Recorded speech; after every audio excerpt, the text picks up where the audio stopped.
ನಿಮ್ಮಲ್ಲಿ ಕೆಲವರಿಗೆ ಈ ಕಾಲಿನ ಬೆರಳುಗಳ ನಡುವಲ್ಲಿ ಸಂಧಿಯಲ್ಲಿ ತುರಿಕೆ ಅಥವಾ ಬಿಳಿ ಬಿಳಿ ಆಗುವುದು ನಿಮಗೆ ಬಂದಿರಬಹುದು. ಆದರೆ ಇದು ಸಾಮಾನ್ಯ ಅಂತ ನಾವು ನಿರ್ಲಕ್ಷಿಸ್ತೇವೆ. ಇದರಿಂದ ಎಷ್ಟೊಂದು ಅಪಾಯಕಾರಿಯಾಗಬಹುದು ಅಂತ ನಿಮಗೆ ಗೊತ್ತಾ? ಬನ್ನಿ ನೋಡೋಣ. ನನ್ನ OPDಗೆ ಒಂದು 53 ವರ್ಷದ ಮಹಿಳೆ ಬಂದಿದ್ದರು. ಅವರಿಗೆ ಮಧುಮೇಹ ಕಾಯಿಲೆ ಇತ್ತು. ಅವರು 1 ವಾರದಿಂದ ತೀವ್ರವಾದಂತಹ ಜ್ವರ, 2 ಕಾಲುಗಳು ನೋವು ಹಾಗೂ ಸ್ವೆಲ್ಲಿಂಗ್ ಇರುವಂತಹದ್ದು ಹಾಗೂ ಕೆಂಪಾಗಿರುವಂಥದ್ದು, ಇಂಥ ಕಂಪ್ಲೇಂಟ್ಸಿಂದ ನನ್ನ OPDಗೆ ಬಂದಿತ್ತು. ಸೊ ಇದಕ್ಕೆ ನಾವು ಏನಂತ ಹೇಳ್ತೇವೆ ಅಂತ ಹೇಳಿದರೆ ಸೆಲ್ಯುಲೈಟಿಸ್ ಅಂತ ಹೇಳ್ತೇವೆ. ಅಂತ ಹೇಳಿದರೆ ಚರ್ಮದ ಹಾಗೂ ಚರ್ಮದ ಒಳಗಿನ ಪದರದ ಇನ್ಫೆಕ್ಷನ್ಗೆ ನಾವು ಸೆಲ್ಯುಲೈಟಿಸ್ ಅಂತ ಹೇಳ್ತೇವೆ.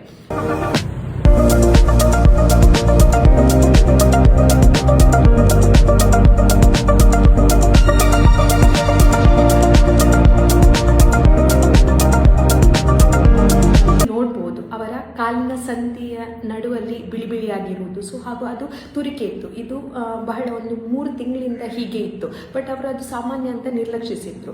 ಸೊ ಇದಕ್ಕೆ ನಾವು ಇಂಟರ್ಟ್ರೈಗೋ ಅಂತ ಹೇಳ್ತೇವೆ. ಸೊ ಸ್ಕಿನ್ನಿನ ಫೋಲ್ಡ್ಗಳ ನಡುವಲ್ಲಿ ಫಂಗಲ್ ಇನ್ಫೆಕ್ಷನ್ ಆಗುವಂಥದ್ದು. ಸೊ ಈ ಸ್ಕಿನ್ ಬ್ರೇಕ್ ಆಗಿ ಇಲ್ಲಿಂದ ಬ್ಯಾಕ್ಟೀರಿಯಾ ಒಳಗೂ ಹೋಗಿ ಅದು ಫುಲ್ ಅವರ ಕಾಲಿಗೆ ಇನ್ಫೆಕ್ಷನ್ ಆಗಿ ಈಗ ಜ್ವರ ಹೀಗೆ ಬಂದಿದ್ದರಿಂದ ಸಿವಿಯರ್ ಆಗಿರೋದ್ರಿಂದ ನಾವು ಅಡ್ಮಿಟ್ ಮಾಡಬೇಕಾಯಿತು. ಹಾಗೂ 1 ವಾರದ ಇಂಜೆಕ್ಷನ್ ಆಂಟಿಬಯೋಟಿಕ್ ಕೊಡಬೇಕು. ಏನು ಕಲಿಬೇಕಂತ ಹೇಳಿದ್ರೆ, ಸೊ ಹಾಗೆ ಇಂಟರ್ಟ್ರೈಗೋ ಅಥವಾ ಫಂಗಲ್ ಇನ್ಫೆಕ್ಷನ್ ಅಂತ ಹೇಳ್ತೇವೆ ನಾವು ಬೆರಳುಗಳ ನಡುವೆ, ಅದನ್ನು ನಾವು ನಿರ್ಲಕ್ಷಿಸಬಾರದು.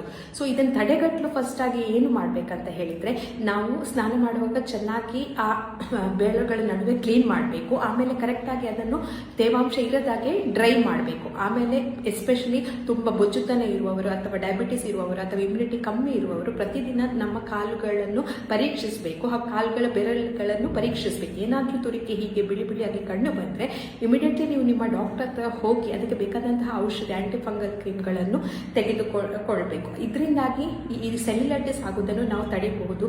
ಹಾಗೂ ಸುಮ್ಮನೆ ಅಡ್ಮಿಷನ್ ಆಗುವಂಥದ್ದು ಅಥವಾ IV ಆಂಟಿಬಯೋಟಿಕ್ ತಗೊಳ್ಳುವಂಥದ್ದನ್ನು ನಾವು ತಡಿಬಹುದು.